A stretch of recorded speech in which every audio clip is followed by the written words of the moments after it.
You are listening to the Star Lores Podcast. I find your lack of faith disturbing. Are you stuck-up, half-witted, scruffy-looking nerf herder? But I was going into Tashi Station to pick up some power converters.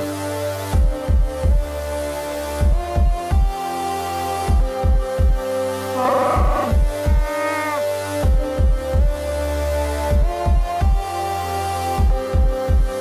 got a bad feeling about this.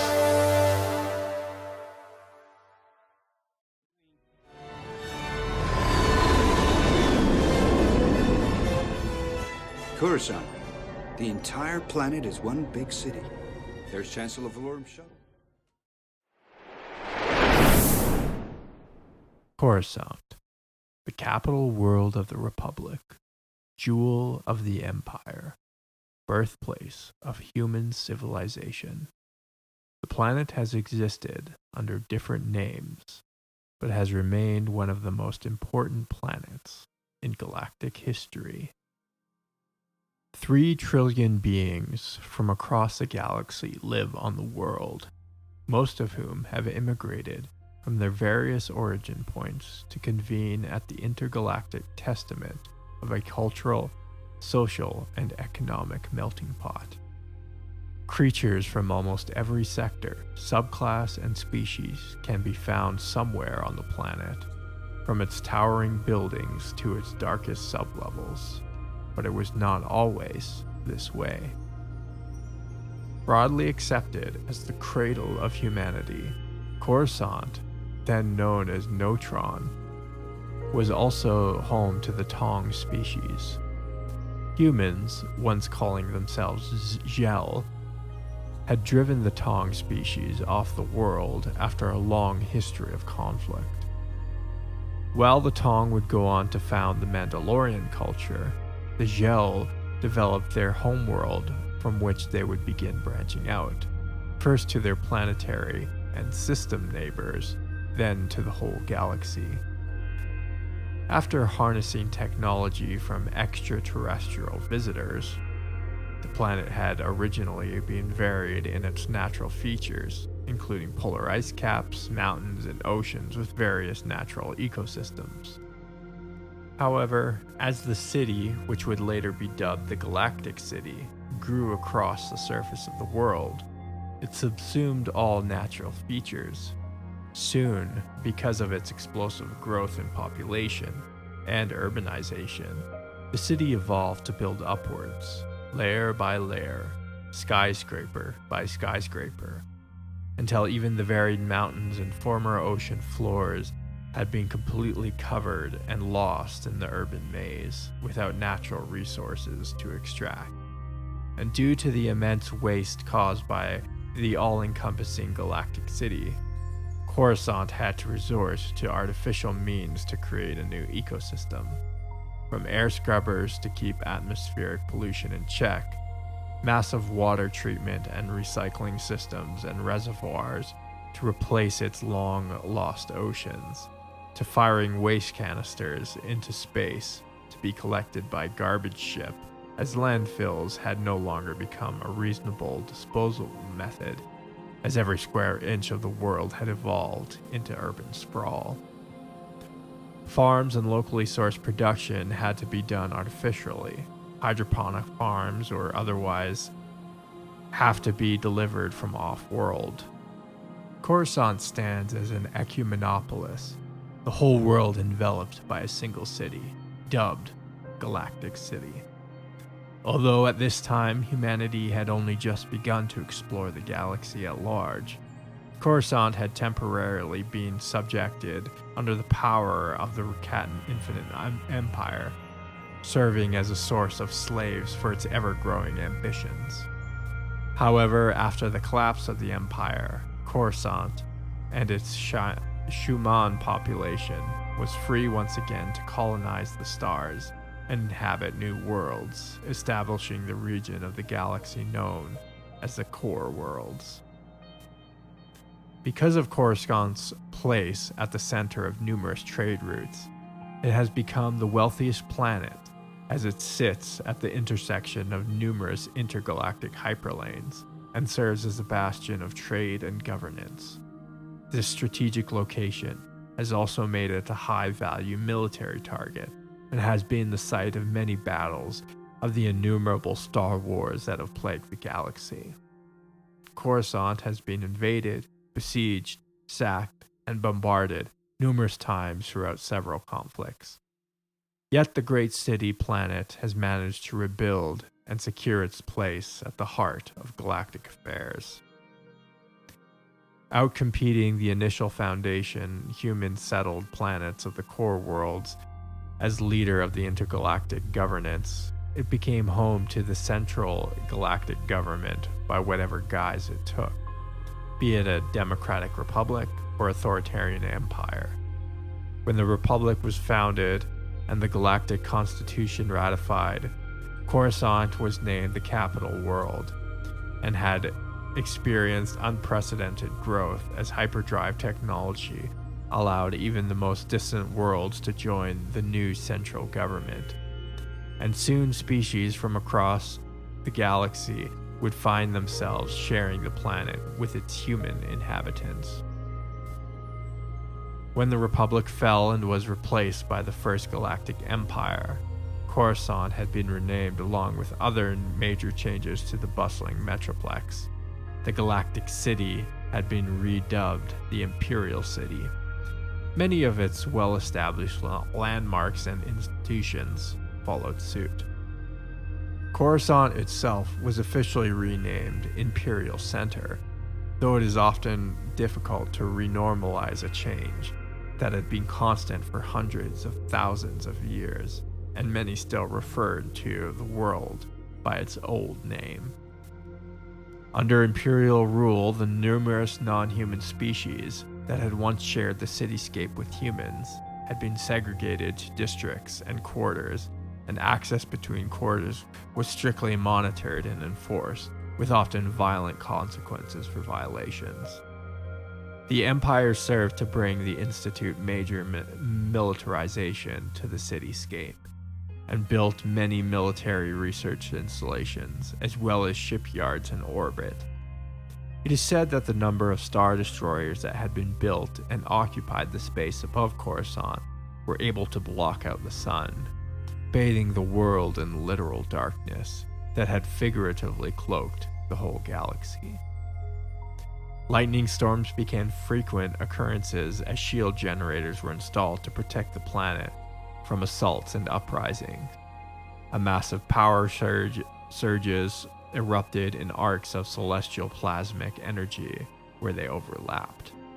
In addition to these sweeping reforms, Coruscant had also become a heavily surveilled state as Imperial intelligence and police set up vast interconnected networks to spy on increasingly oppressed populations. In testament to his unlimited power outstripped only by his enormous ego, Palpatine commissioned the Imperial Palace, arguably one of the largest buildings in the galaxy. It stood a towering pyramid above the already monolithic skyline of ancient skyscrapers. The greatest change yet to befall the planet came with the Yuuzhan Vong invasions, who successfully conquered the world and began terraforming it to become Yuuzhan-Atar. Great buildings and hallmarks that had served millennia were destroyed, and the planet itself was moved closer to its sun. Its surface had been overrun with new vegetation and new wildlife sprung out to inhabit the world seeded by its new masters, who were trying to make the planet into a living, breathing entity. Under the layer of biological conquest, however, the city remained, and it would be uncovered and rebuilt after the defeat of the Vong.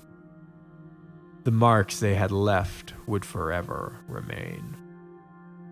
Plant-like structures would remain embedded in artificial edifices of the new city, and one of Coruscant's moons had been utterly annihilated.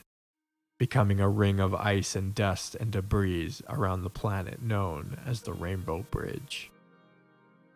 Coruscant would eventually be pulled back closer to its original orbit, losing yet another moon in the process and destroying the Rainbow Bridge. The planet would become alive with geological activity it had not experienced in millennia, as earthquakes and volcanic eruptions dotted the world. Under the Galactic Federation of Free Alliances, the city and its hardened survivors living in the depths would return and rebuild along with the rest of the galaxy. Coruscant would remain the capital of the galaxy, even 200 years later, when the one Sith under Darth Krayt took control and would serve as their seat of power.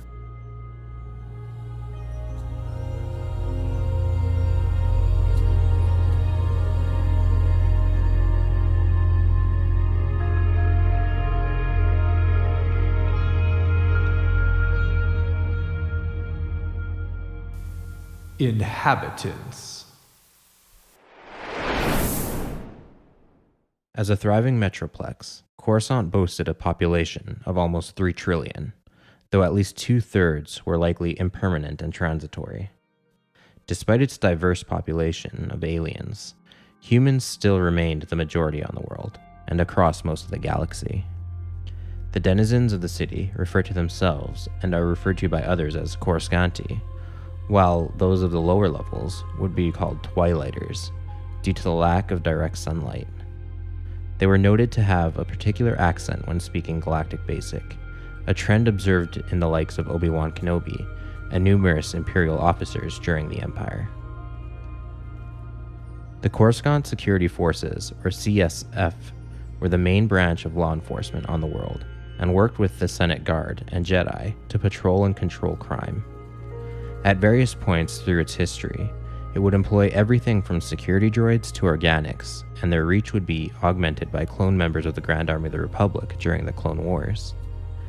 They would be identified by red markings, and they soon came to dominate security of the planet as the Empire took over as the regime militarized the capital. Soon, human recruits began to fill the ranks of the Coruscant Guard, usually taken from the Stormtrooper Corps, and could be identified by their unique crimson armor and distinctive helmets.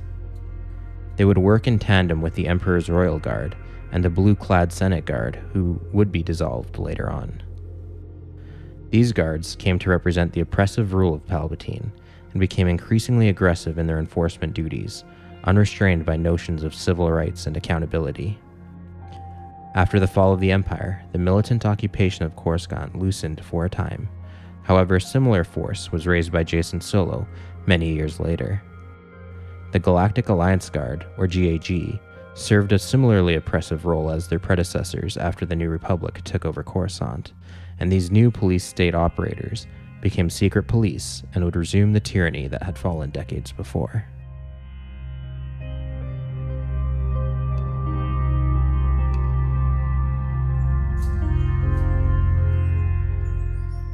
Features. Although the cityscape on the planetary surface had grown to overcome any recognizable elements of its former natural ecosystems, new artificial features evolved to take their place.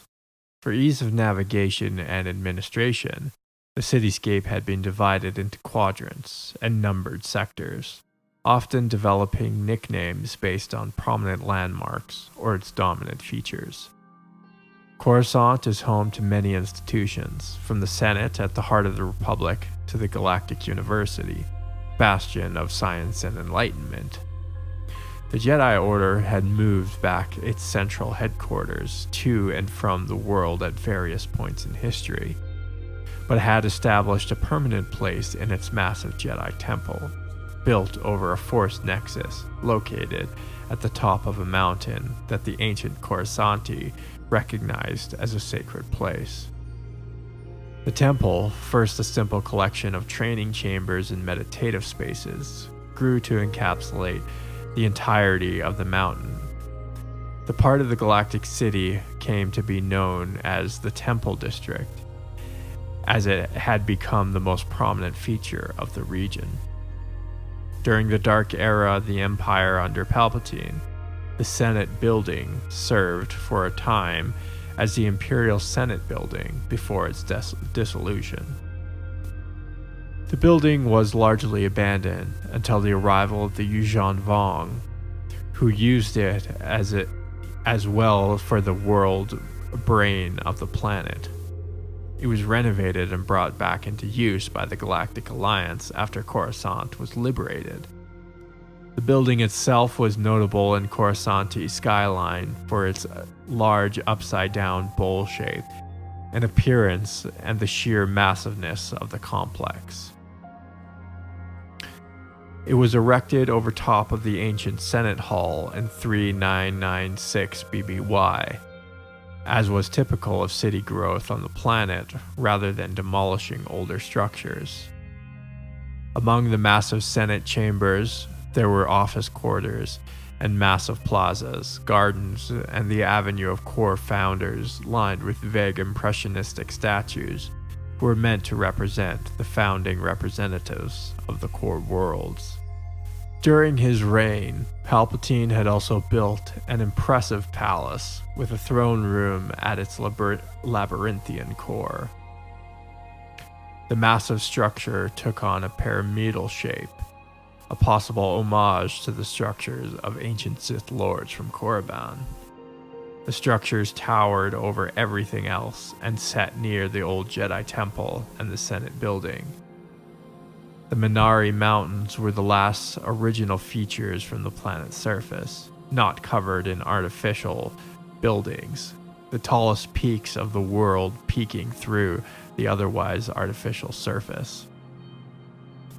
The Imperial Star Destroyer named Lusankya had been built below the mountains and, while under the command of Lisanne Isard, broke free of its cradle, destroying kilometers of cityscape and killing millions as it took off into space.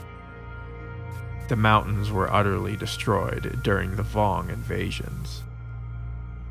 Although the original oceans and lake of Coruscant had long been dried, drained, polluted, or boiled away, a new artificial reservoir served the planet as a sea and was visible on the surface of the world.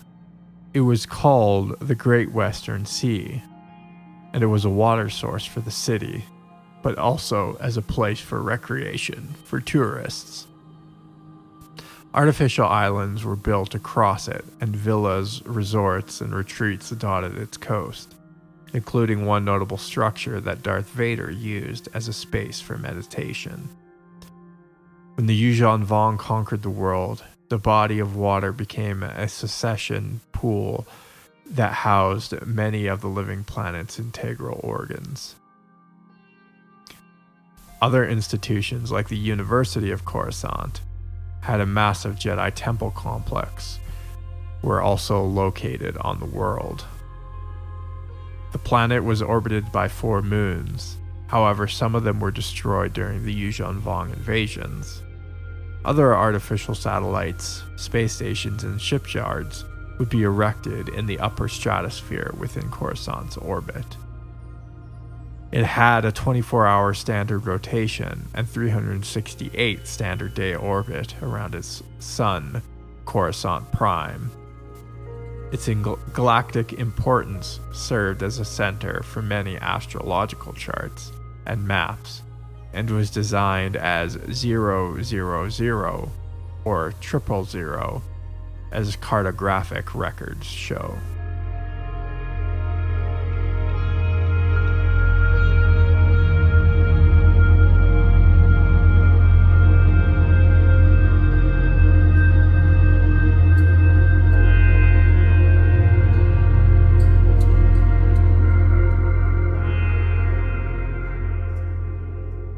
Quadrants and levels.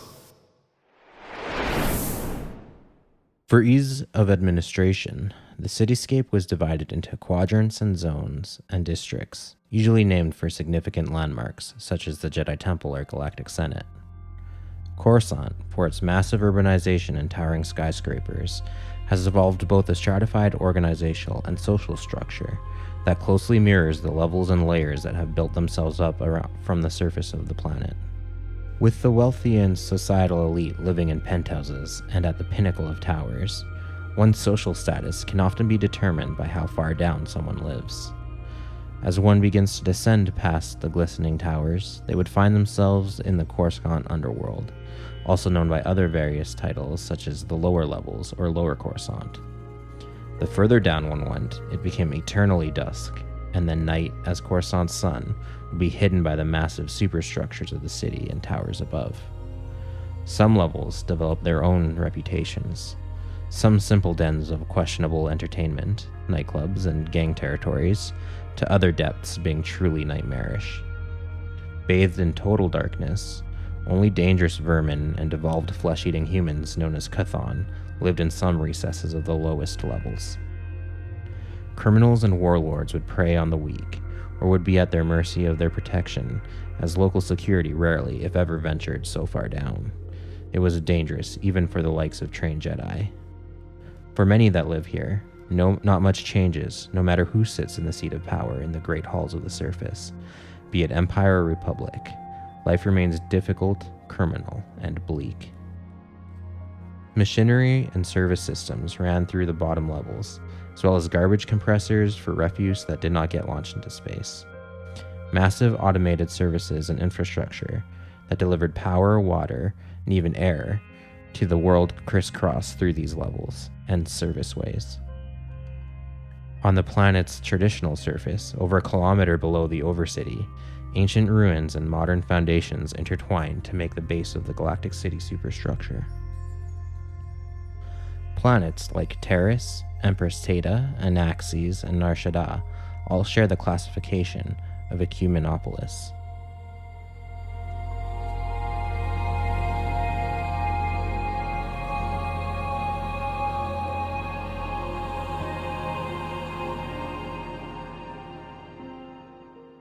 Flora and fauna. Though the natural flora and fauna have long since been replaced by a ferrocrete jungle, the city has evolved a new ecosystem that lives and even thrives within the confines of this new engineered environment. Silica parasites, rock and duracrete-eating worms, barnacles and mollusks were always brought to the world accidentally through shipping and trading as stowaways. These harmful creatures, like the duracrete slug or duracrete worm, would tunnel and bore through buildings and foundations, excreting a concrete layer of armor of their bodies while they digested minerals. They could range from 3 to up to 10 meters in length and were responsible for billions of credits in damage annually, and if left unchecked, could even cause parts of buildings to collapse. Stone mites would eat through metals, much the same way slicing through metal sheets and wires with the powerful pincer jaws and acidic saliva to break it down. They were also known to cling to the hulls of spaceships, proliferating themselves throughout the galaxy and making their home on Coruscant. They could combine themselves into groups of 3 to form a symbiotic ternary shell. They could weld themselves in place and let out electrical shocks to defend themselves. They were exceptionally hardy, and only a handful of reliable methods could destroy them. One being an oxidizing foam that would rust the mites to death, or be placed in suspended animation through Moricrow, a dangerous force technique. Hive Rats were gray-skinned, nearly hairless rodents that lived in the sewers and underlevels of Coruscant. They were known to carry disease, and their bodies were often malformed from tumors, likely the result of exposure to unchecked sewage and radioactive pollution. They prey on silica parasites, but were often themselves also pests, gnawing through power lines and water pipes because their massive, powerful teeth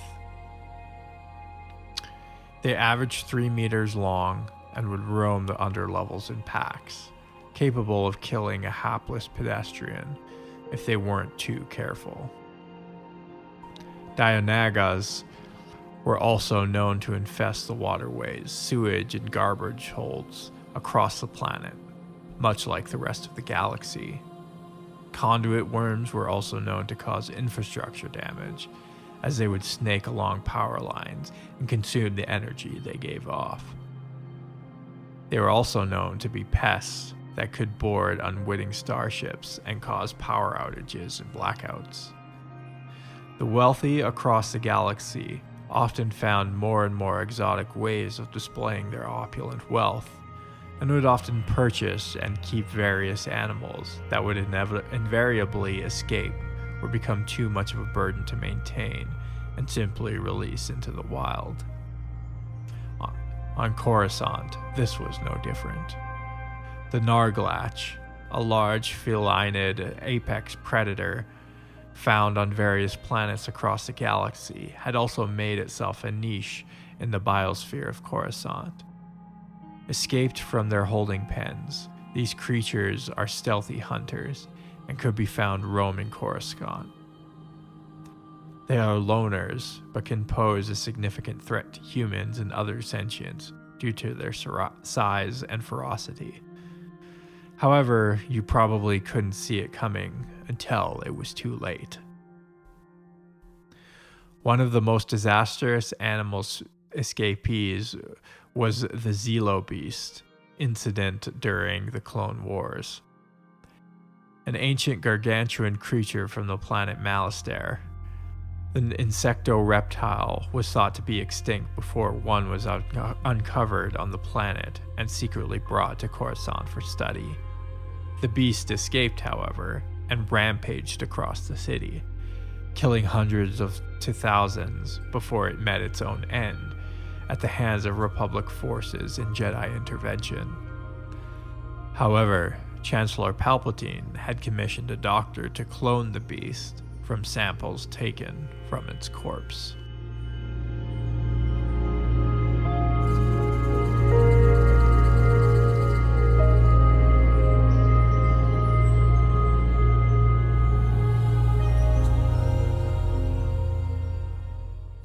And now, a word from our sponsors. Looking for the apartment of your dreams? Look no further than 332 Republic Heights. This historic piece of real estate is only 4,000 years old and considered one of Coruscant's newer developments. You will have stunning vistas of uncontrolled urban sprawl for at least 5 years before the section is overbuilt by the next phase of development, permanently burying you in sublevel shadows of Coruscant's eternal night. Located only 900 kilometers from the nearest local spaceport, you will have access to everything the world has to offer. Book your viewing today.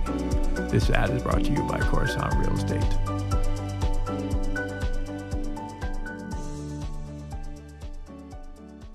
Thanks for flying with us. Jordan here.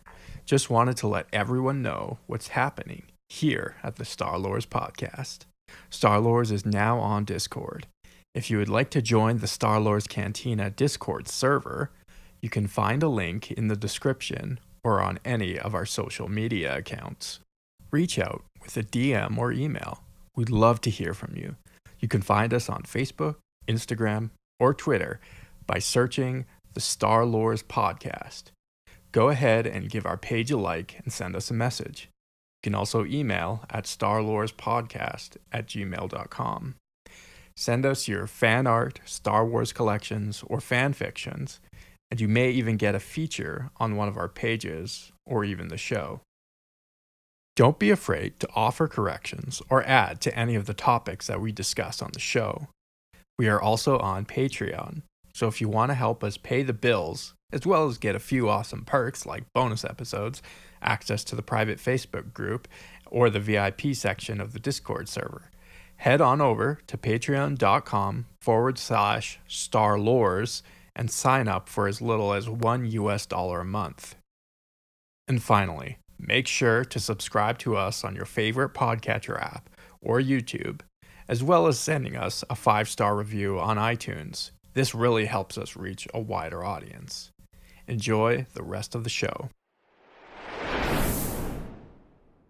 And welcome everyone back aboard the Millennial Falcon. This is Christian. This is Jordan. And we have found ourselves back home on the great city world of Coruscant. Which brings me to my first point of discussion.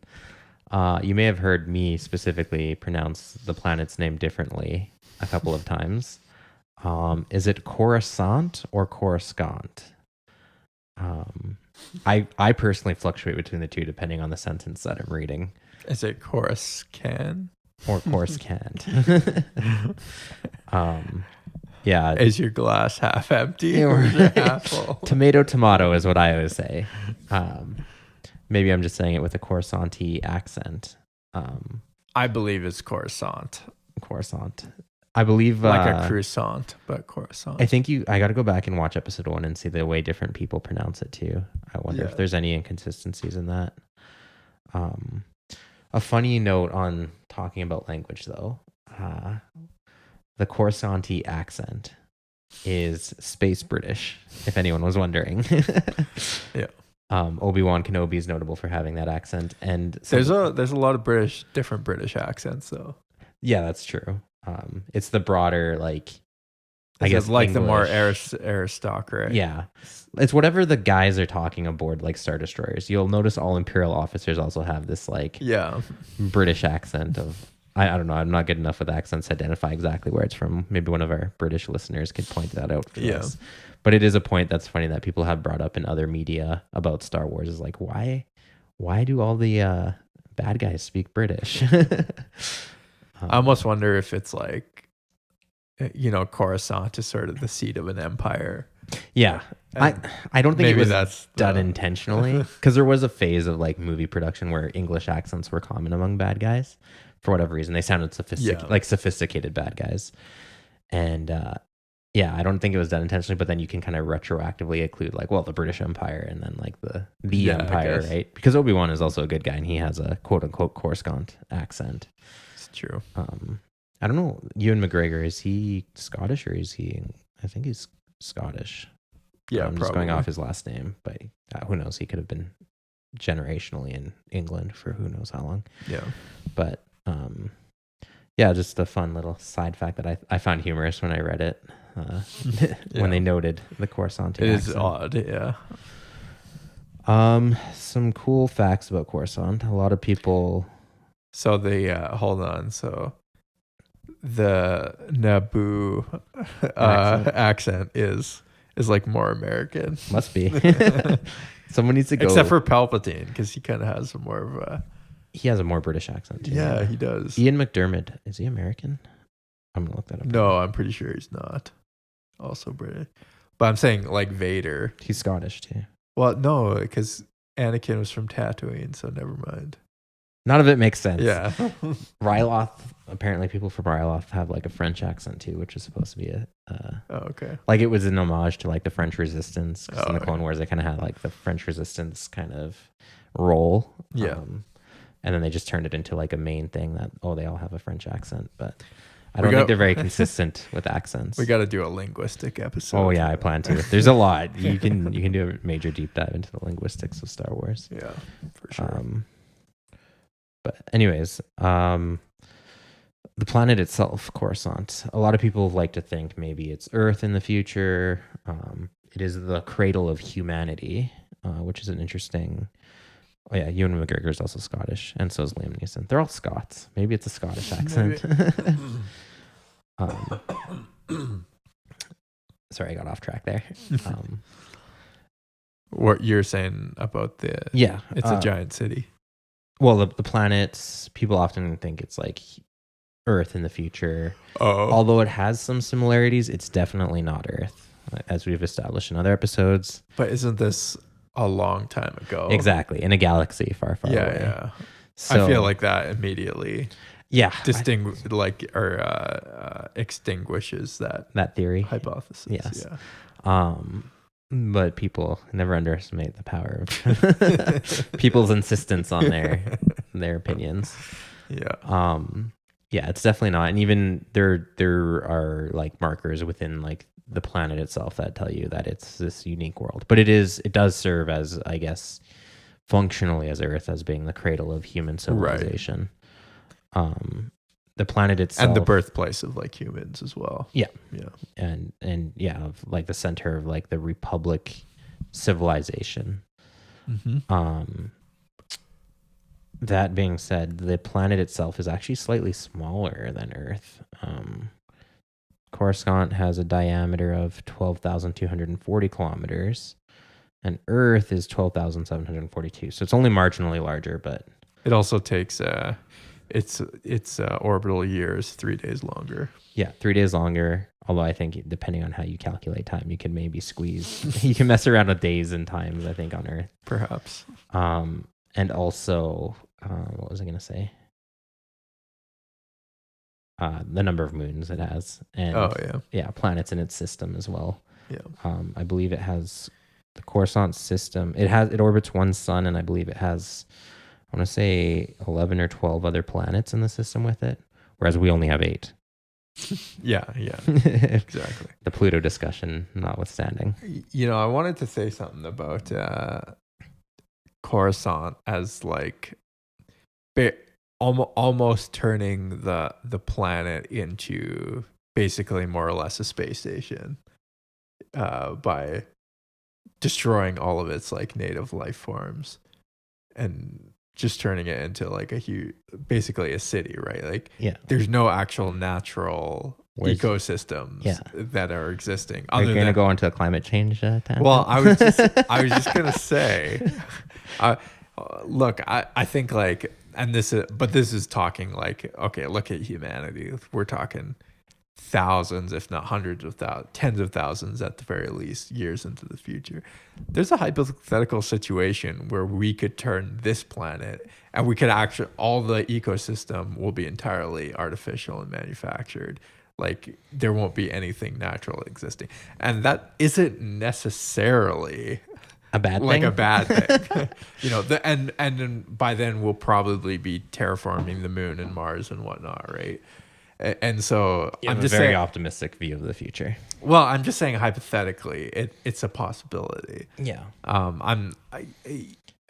Like, and that's also assuming, because one thing that people get wrong about like at least our civilization on Earth is that like overpopulation is this huge problem when it's really not. We're probably gonna like plateau our population around 9 or 10 billion. That's what I've heard too. Yeah, a lot of different factors depend, but the pace is going that way. It is actually starting to slow down already.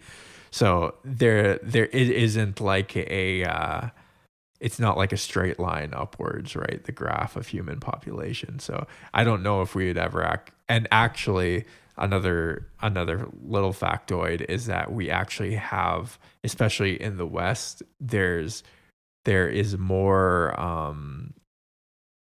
what's the word for it? Like more land mass is actually given to nature in the last 20 years than the previous 100 years. So like less people or more people live on less land than because we're not all living on farms.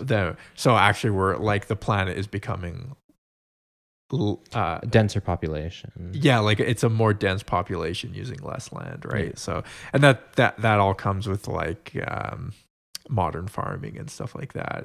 Like we just don't need as much land. And if you've heard or seen even vertical farming, they're looking at methods of like farming without land. Yeah, right? You just stack. It's funny, like in Coruscant they use hydroponic indoor farming, vertical farming, hypothetically, and that's actually already becoming a thing. Yeah, it's doable on a small scale. Who knows if you can ever like scale it to the level you need to feed trillions, but they're all ideas that you can play with Yeah. that are like pseudo sci-fi that are happening today. Yeah. Which are interesting. But the question is like, let's say it doesn't look like this is happening, but let's say like the human population did explode for some reason to like 100 billion, right?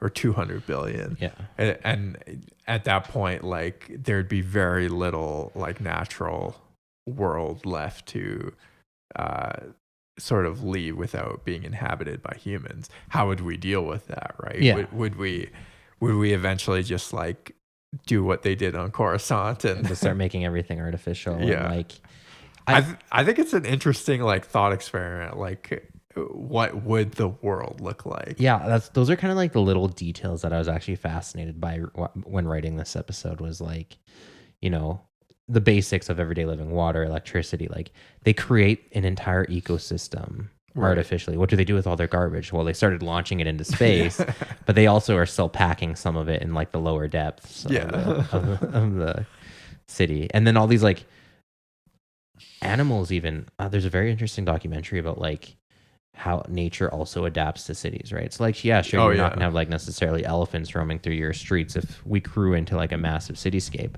but there would always be some kind of animals that have learned to live and adapt and even thrive in a new artificial environment, like pigeons and like even street cats, right? Yeah. They're animals that learn to live with their changing environment that would thrive, and we would consider them pests as humans or as aliens in Star Wars, but they're just adapting to their environments, and they even find a way to thrive in those environments, which is always interesting. Yeah. Life finds a way, in the words of Ian Malcolm. Yeah. Quick backtracking a little bit. I just had to Google this. I have to look it up. But Alec Guinness also has an English accent. So Sir Alec Guinness, who played the original Obi-Wan for anybody. So, well, obviously he did. Yeah. But yeah, no, I love that the whole topic of like how they artificially deal with like oxygen levels and replacing all bodies of water with big reservoirs, and all of that would have to be like manufactured from like water to air to food, right? And then at some point too, you realize they're no longer extracting resources from their world because it's pretty much been extinguished. Yeah. So they probably import most, if not everything, that they can't produce themselves. Yeah. Well, and like if you say like, let's say all the inhabitants of Coruscant leave tomorrow, it's just a dead rock, basically. Right? Yeah, there's very little happening geologically here. Yeah, I'm sure there's like microbes there that would maybe evolve over 1 billion years. Yeah, or and eventually consume the world. Yeah, and like but there's overgrowth. There isn't like the building blocks of like like forests and stuff to take over, and other creatures to take over the planet.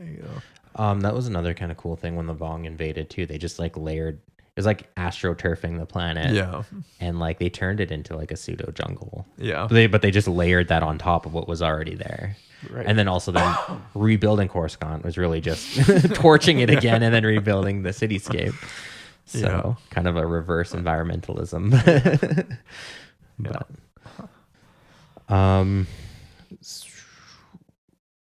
Word you may have heard us use throughout this episode, Ecumenopolis. It was a Greek word. Obviously, it comes from polis, meaning city, and ecumene, meaning world. And it was actually made by a Greek city planner in the 60s, I want to say. Yeah, 67. It was coined by a city planner, Constantinos. Like 67 AD. No, 1967. Oh, 1960. So, yeah. I thought you meant like ancient Greek. No, and that's what I thought when I first read it. I'm like, oh, cool. Like they were thinking about this since the ancient times. But no, it was a fairly recent idea. Okay. But the city planner was already playing with the idea of like, what if all the cities on Earth, if, like you were saying, if population trends continued in an upward trajectory at the same rate, or if not even more accelerated, what would it look like to have all these cities kind of grow together and then eventually just merge until the whole planet was covered in one big city? Right. And of course, Star Wars isn't unique in that idea either. Not only is Coruscant not unique within Star Wars, you have lots of city worlds that we mentioned, but also like Terrace and but also, and they also look a lot like Coruscant. Like I do like that about Star Wars. They have a consistent architectural style. Yeah. You know it's Star Wars just based on the buildings and where you are. Yeah. Aside from like the really unique stuff like ancient Sith stuff, for example. But that aside, yeah, they're not the only fiction to obviously come up with the idea of world cities. Yeah. More prominently, fictions like 40K, they have similar concepts, although they tend to retract into big hive cities and allow the rest of the environment to just decay around them. Right. That tends to be the case rather than like colonizing the entire surface of the planet. You might find like human civilizations in all nooks and crannies, but there's like vast deserts where, say, the oceans used to be, for example. But Coruscant has built over even the craters of ancient oceans.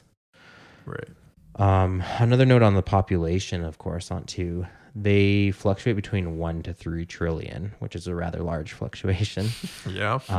First of all, just getting your head around those numbers, like 1 billion used to be a big number, but in today's modern markets and populations, like you said, we're looking at possibly hitting up to 10 billion people.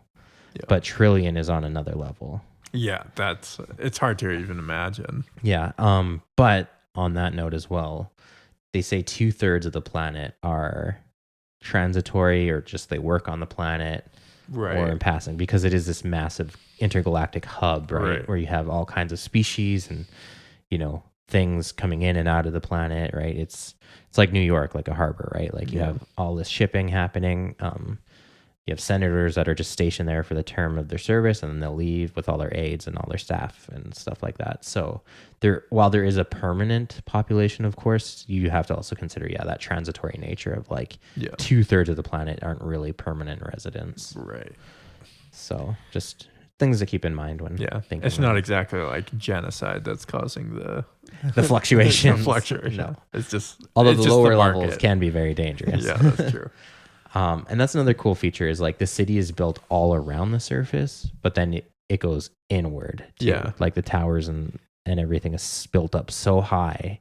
Yeah. Well, you almost have to like look at Coruscant more, not in like a latitude, longitude, but in like layers, levels. Yeah. Levels and layers.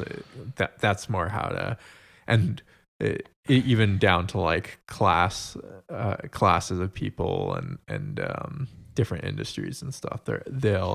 All those people exist on different layers of the planet. And you might never, exactly. You're like, oh, like Jeff Bezos lives in the top of the tower, even in the building that you might live in. Yeah. But you're like 5,000 levels below him and you will never get up that high. When you go in that elevator, it just, it does your biometric scan and it's like, no, you're not allowed up there. And then obviously in the darkest, like it's cool that you can go so far down that you no longer hit sunlight, almost like the ocean. You get into like the weird parts of the ocean. You get into weird parts of Coruscant where like it's literally nighttime all the time and it's all artificially lit. Yeah. And it's seedy and like, You also have to think like Coruscant is so old. You literally have like anthropologists studying the lower the lowest levels of the cities, the cities, as like historical records. And so you kind of have to understand how old the city is as well. I love that element too, where you go down deep enough and you like have stone ruins like built into the foundations of these massive superstructures, right? And like even you have these individual spires, but at some point they connect like lower down into these big massive blocks of like city, right? Everything is just built on top and within and throughout itself. There was a Chinese city, I forget what it's called. It kind of like built itself up naturally. People just started moving in. It became, I think it was like at one point the most densely populated area, and it was a city where people just literally built and stacked on top of each other, like no regard for building codes or living space. It just kept moving in and like stacking on top of each other, and eventually like it just turned, it eventually became like super crime ridden and had all these issues, and like obviously like power and electricity was like super unreliable because people are just like attaching pipes and running wires wherever they want.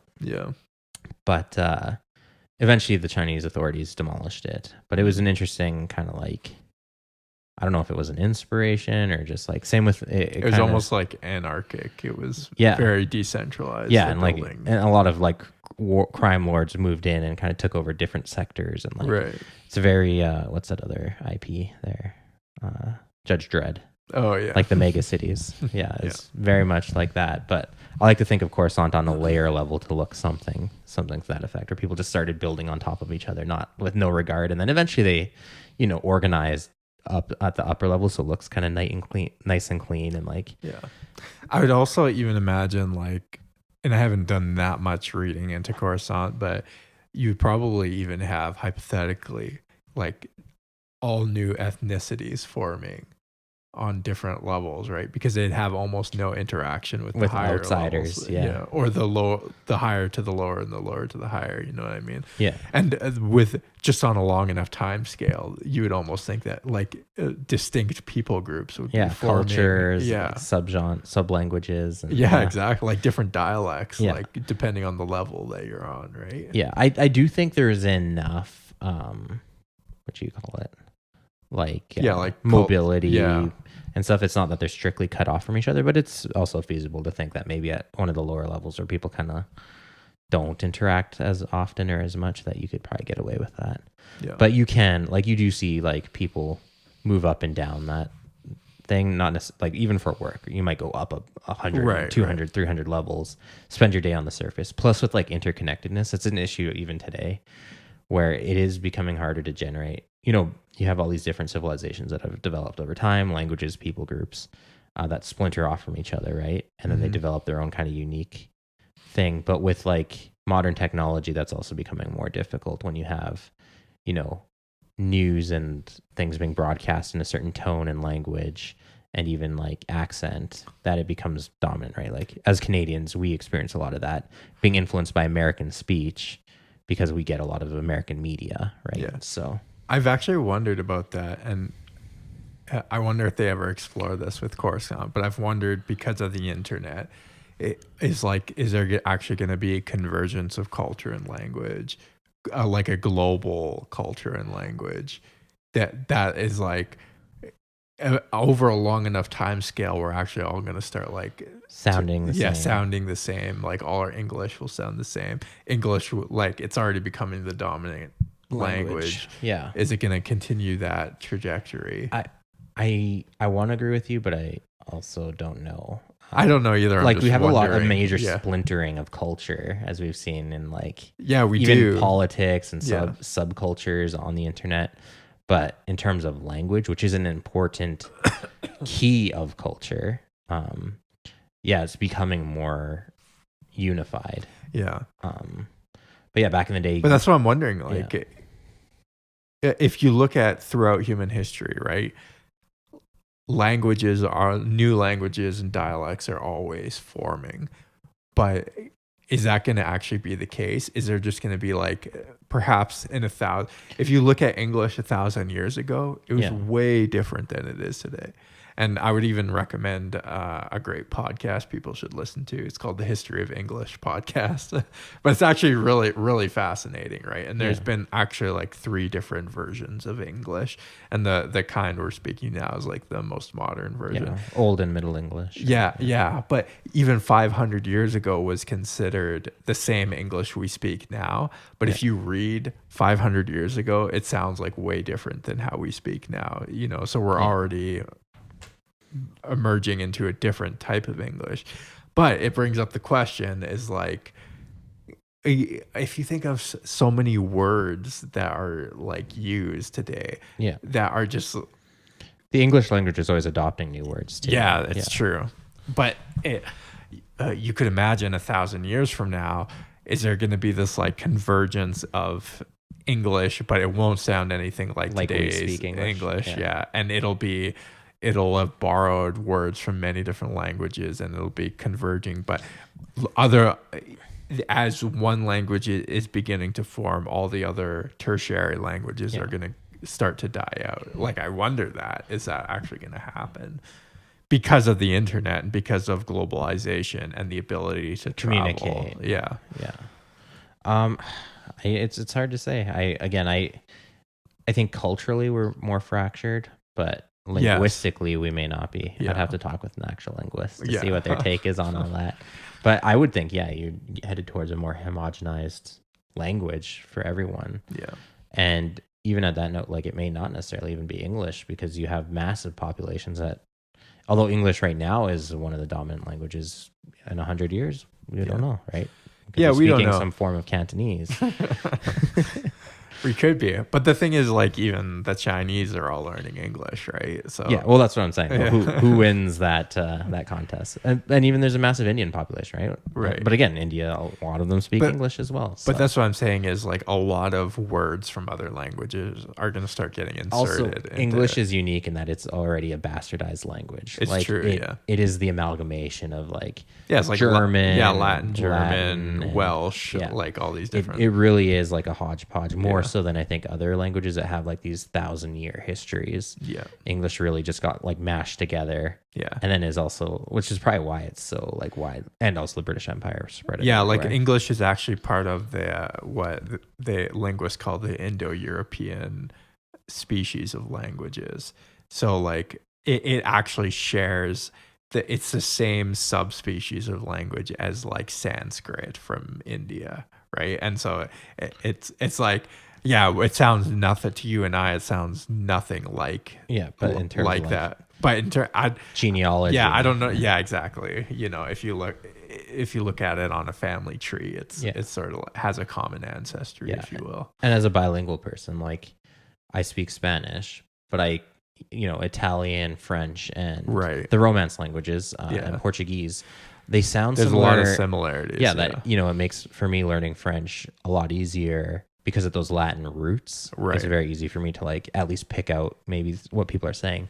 And Portuguese almost sounds like Spanish, Portuguese right? is so similar. But like the difference between English and Sanskrit, it's like I know, yeah. Yeah, it's like a world apart, right? Yeah. So, well, on that note, I wonder if Coruscant, if that's how Coruscant developed, like galactic basic. Well, maybe that's where the idea of galactic basic comes from, right? This language that's broadly understood across worlds. It's the language of it's a trade language, commerce. Yeah, it's the language of politics, of war, right? It's what most people speak to engage with the galactic community at large. Yeah, and it very well could be one of those things that like they have to have a central system or language to function in this like intergalactic government. Yeah, it's fascinating to, if you kind of get into the deeper like philosophical implications of a planet city like Coruscant. You know, how did it develop? How does it influence the culture around it and the galaxy around it? Right. Yeah, for sure. But cool. Anyways, well, on that note, we're gonna get out of the CD bar on Coruscant in the Undercity, and hopefully we don't get mugged on the way back to our ship. Peace.